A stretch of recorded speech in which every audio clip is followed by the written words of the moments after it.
najua atasimama, najua ataniokoa, najua atanitetea.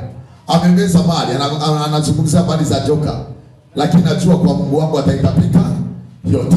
Ni habari za nani? Za Ayubu. Kwa alijua kabisa, hebu tena amina, kwamba kinachonitesa ni shetani mwenyewe. Sasa Ayubu ametekwa, ameshikiliwa mateka, na yuko anatabika, anahangaika ajue afanye nini. Amina. Ila tumaini lake liko kwa nani? Kwa Mungu muumba mbingu na nchi. Hata kwenye maombi yake unamuona anamtaja Mungu muumba mbingu na nchi, ataniokoa, atanitetea, atasimama. Hebu sema tena amen. Ameomba maombi mengi kuanzia Ayubu sura ya kwanza. Unajua majaribu yalianzia sura ya kwanza, lakini anakuja kujipata kwenye jambo la kuleta suluhisho sura ya 42 mstari wa 10. Saa nyingine Ayubu amefunga, ndio. Hebu sema tena amen. Amekesha, ndio. Amejigaragaza mbele za Bwana usiku kucha, ndio. Lakini bado majaribu yanaendelea kupamba nini? Moto. Lakini sijajua nani alimpa wazo. Ayubu katikati ya majaribu anapiga goti, anasema Bwana unitetee hivi sawa, lakini pia usisahau kuwatetea na rafiki zangu.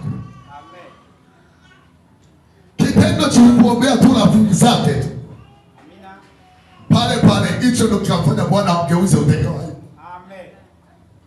Na ndio Bwana, jambo ambalo linakutesa na umelipeleka mbele za Bwana, alijapata utatuzi mbele za Bwana. Sio kwenda tu mbele za Bwana, tunaenda kwa kanuni. Mbele za Bwana tunaenda kwa kuongozwa na Roho Mtakatifu. Unaenda mbele za Bwana, je, unaenda kufanya nini? Ni kuomba tu, au ni kutumika, au ni kutoa sadaka, au ni kufunga? Yaani Roho Bwana na kuongoza uende kufanya nini? Kwa kuisikia sauti ya Roho Mtakatifu ni bora zaidi kabla ya kwenda kuomba. Hivi tunaelewa watu wa Mungu? Na sauti ya Roho Mtakatifu unaisikiaje? Kuna njia nyingi ambazo Mungu huzitumia kusema na watu wake. Hebu sema tena amen.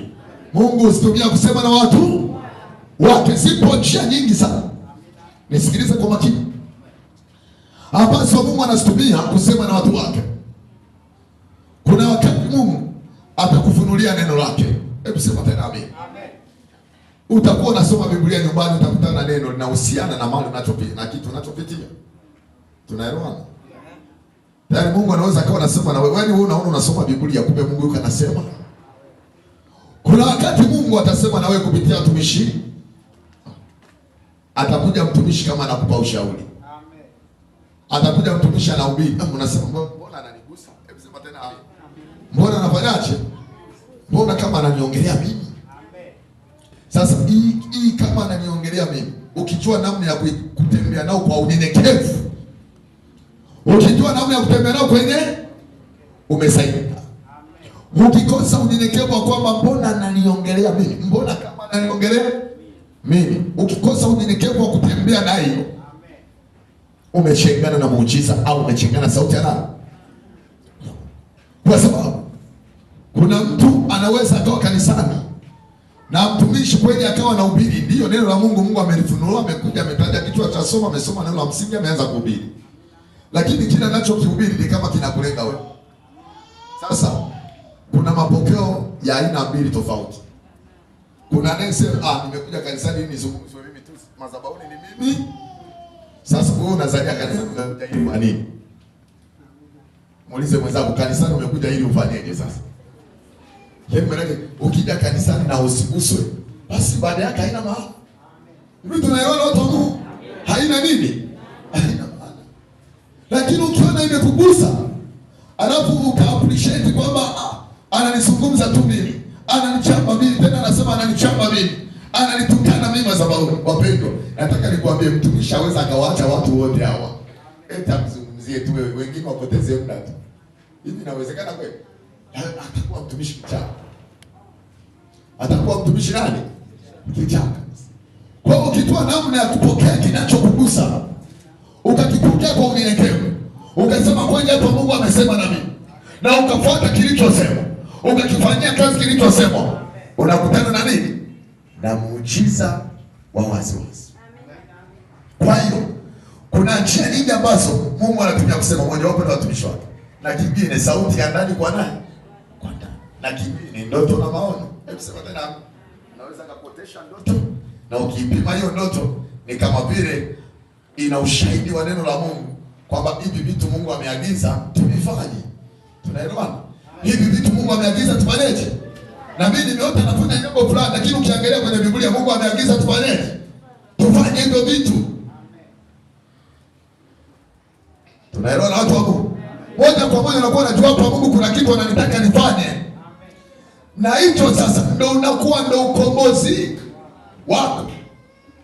Sasa maono Ayubu aliyatoa wapi ya kuonekana naombea rafiki zake? Maono aliyatoa wapi? Waza alitoa wapi? Fikira hiyo alitoa wapi? Mpaka akasema unajua ameomba vitu vingi sana bila kutumani atoke, mpaka tena akajikwaa mpaka kairani siku aliyofanyaje? Lakini kumbe swala ilikuwa ni dogo tu la kuponya tatizo. Ombea rafiki zako. Mwambie mwenzako swala ni dogo la kutoa mahali ulipo. Kitakachokujulisha na ukatoka mahali ulipo ni kunyenyekea kile unachoambiwa na Mungu na kuyaheshimu mambo ambayo Mungu anayatumia kusema na wewe. Hicho tu. Kuvitumia, kuviheshimu vitu ambavyo Mungu anatumia kusema na wewe. Iheshimu Biblia, waheshimu watumishi wakikuelekeza, si kila watakacho kuelekeza kwako ni habari njema. Kuna kingine kinakugharimu na inabidi kikugharimu. Hatujaitwa kuamini tu, bali hata kuteswa kwa ajili hii. Neno linaonyesha kwamba kuna vitu lazima vitakugharimu tu. La japo ni mapenzi ya nani? Ya Mungu. Hata Yesu yalikuwa ni mapenzi ya Mungu Baba hateswe. Sisi tukiona anachalazwa mjeledi tunaumia, lakini mapenzi ya Mungu Baba. Anachoma misumari tunaumia, lakini mapenzi ya Mungu inabidi ateseke hivyo hivyo. Inaumiza ila inabidi ateseke. Na ndivyo furaha inavyokuja, isiyokuwa na kikomo. Unajua kuna furaha ya muda na kuna furaha isiyokuwa na nini? Na kikomo. Mara nyingi mambo yaliyoleta furaha isiyokuwa na kikomo ni kama yalisaumiza sana. Jambo linaloleta furaha isiyokuwa na nini? Na kikomo ni kama linalipiwa gharama sana. Ukitaka kuyapata mambo yote kwa mseleleko, bado utapata mambo ambayo pia hata kupotea kwa mseleleko. Janielewa hapa ninachokisema? Ukihitaji mseleleko sana, bado utapata kitu ambacho kinafanania na wewe unachokihitaji. Kwa hiyo hautapata kitu oji, hautapata kitu imara, utapata kitu ambacho ni sasa unapoenda kununua bidhaa, watakwambia hii vinafanana. Si ndio watu wa Mungu? Vinafanana, lakini wakwambia hii 50,000, hii 15,000. Ila vinafanana kwa muonekano.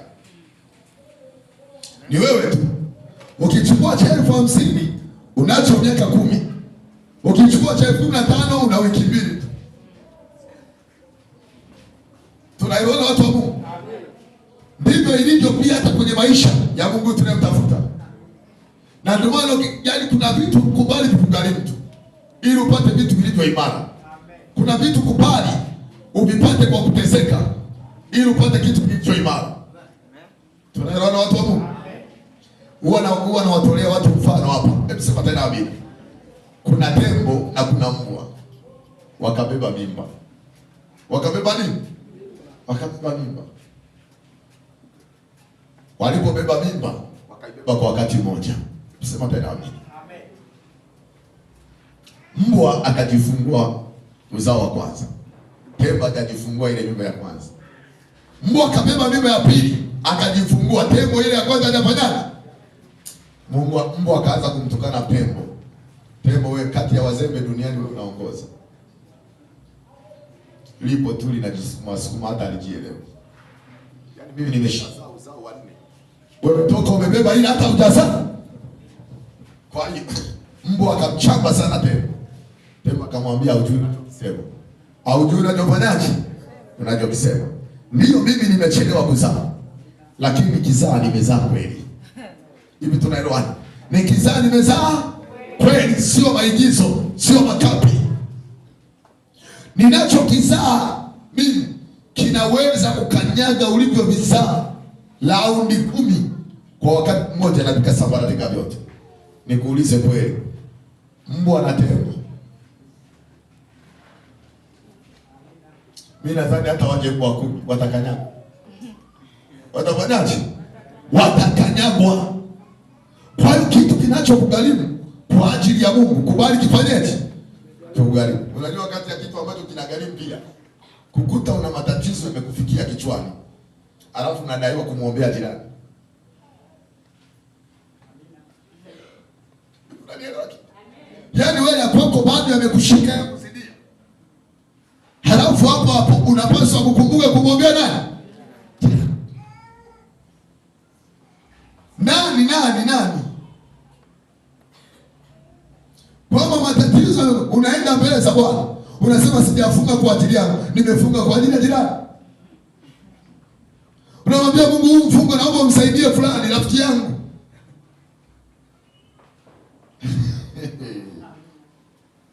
Inagharimu haikarimu. Kwanza inahitaji unyenyekevu mkubwa sana. Jambo kama hilo kulifanyia maamuzi. Lakini nataka nikwambie pindi kodi ya uponyaji wa Ayubu ilikuwa, kuna wakati nikimsoma Ayubu huwa naona mtu sijui alikuwa ni mtu wa aina gani, kwa sababu changamoto alizopitia